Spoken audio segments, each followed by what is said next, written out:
갑자기 쏟아지는 비에 도로가 순식간에 강으로 변하는 거, 요즘엔 정말 흔한 풍경이 됐죠. 도시홍수 문제, 왜 해마다 반복되고 오히려 더 심각해지는 걸까요? 이 질문에 대한 답이 사실 이 모든 문제의 시작점이에요. 우리 도시는요, 애초에 물을 흡수하는 게 아니라 뱉어내도록 만들어졌거든요. 이 둘의 차이가 정말 간단하면서도 어떻게 보면 결정적인데요. 왼쪽의 숲 같은 자연 땅은 비를 스펀지처럼 쫙 빨아들이잖아요. 근데 오른쪽, 도시를 뒤덮은 아스팔트나 콘크리트, 이걸 이제 불투수면이라고 하는데 이건 물을 그냥 튕겨내 버리는 거죠. 그런데 이 설계상의 결함이 기후 변화라는 엄청난 변수랑 만나니까 이게 정말 시한폭탄이 되어버린 거예요.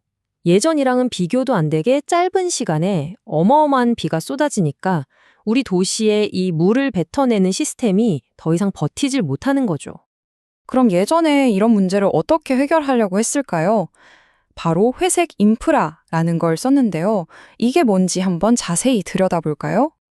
회색 인프라, 이름 그대로 거대한 콘크리트 파이프랑 하수도 시스템으로 빗물을 최대한 빨리 도시 밖으로 쫙 빼내는 방식이에요.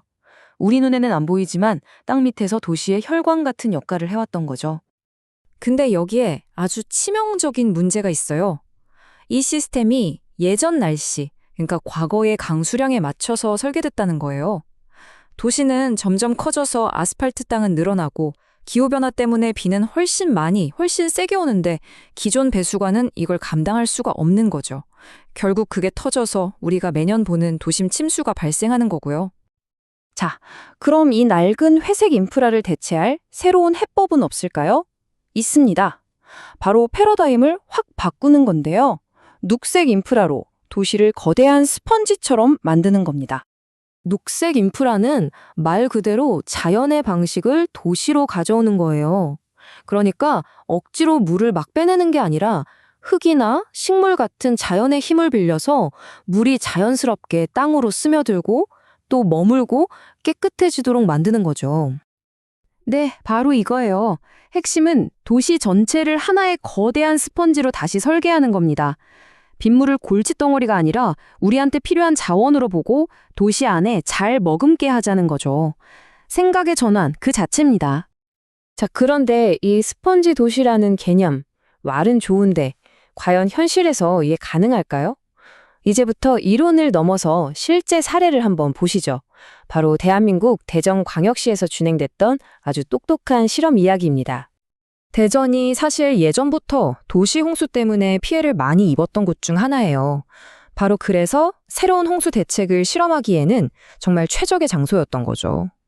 연구팀이 그냥 여기 나무 심자! 이렇게 한 게 아니에요. 굉장히 과학적으로 접근했는데요. 먼저 폭우가 올 때 빗물이 어디로 또 어떻게 흘러가는지 컴퓨터로 싹 분석해서 최적의 길을 찾아냈어요. 그리고 그 길 위에서 가장 물에 잠기기 쉬운, 그러니까 제일 취약한 지역들을 딱 집어낸 거죠. 그리고 마지막으로 바로 그 지점에 가장 효과적인 맞춤형 녹색 인프라를 설계한 겁니다. 정말 스마트하죠? 자, 이 화면이 진짜 재밌는데요. 왼쪽이 데이터 분석으로 찾아낸 홍수 취약 지점들이고요. 오른쪽이 바로 그곳에 녹색 인프라라는 처방을 내린 최종 계획도입니다. 어때요? 꼭 도시의 아픈 곳을 정확히 진단해서 수술하는 정밀 외과 의사 같지 않나요? 그럼 구체적으로 어떤 것들을 만들었을까요? 보시는 것처럼 물이 쑥쑥 스며드는 투수성 포장 도로를 깔고 빗물을 잠시 담아두는 작은 저류 연못도 만들고요. 또 물길을 따라서 식물을 심어서 물살도 늦추고 물도 깨끗하게 하는 식생 수로 같은 것들을 설치했어요. 각 장소의 특징에 맞춰서 이런 다양한 녹색 기술들을 마치 네트워크처럼 촘촘하게 연결한 거죠. 이 대전의 사례는요, 그냥 한 도시가 성공했다, 여기서 끝나는 이야기가 아닙니다. 이건 기후 변화 시대에 우리 모든 도시가 앞으로 나아가야 할 방향을 보여주는 일종의 미래 청사진인 셈이죠. 그리고 녹색 인프라의 진짜 대단한 점은 단순히 홍수만 막는 게 아니라는 거예요. 도심의 열섬 현상을 줄여서 도시를 더 시원하게 만들고요. 공기도 정화하고 또 우리 시민들한테는 쾌적한 쉼터를 제공하잖아요. 한마디로 재해에도 강하고 살기에도 좋은 도시를 만드는 일석이조, 아니 일석삼조의 효과가 있는 거죠. 이게 단순히 환경 문제에서 그치는 게 아니라 엄청난 경제적 지회이기도 합니다. 2025년이면 전 세계 물산업 시장 규모가 무려 1조 달러, 우리 돈으로 1,300조 원이 넘을 거라고 해요. 그러니까 스펀지 도시 같은 이런 스마트 물 관리 기술을 먼저 선점하는 나라나 도시가 미래 산업의 주도권을 쥐게 되는 건 당연하겠죠. 자, 다음에 비 오는 날 길을 걸으실 때 한번 발밑을 내려다보세요.